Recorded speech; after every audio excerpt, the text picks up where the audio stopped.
vó. Tá delicioso, tá? Tá, minha netinha. Foi a avó que fez. Mas, vó, calma aí. Tem milho? Você botou milho? Sim, por quê? Você não gosta, não? Quer que a vovó tira? Não, vó, já era. Que, minha filha? Eu sou alérgica a milho. Ai, meu Deus! Vó, mas o problema nem é esse. Vó, mas o problema nem é esse.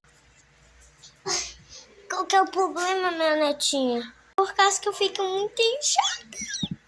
Ah, não me diga.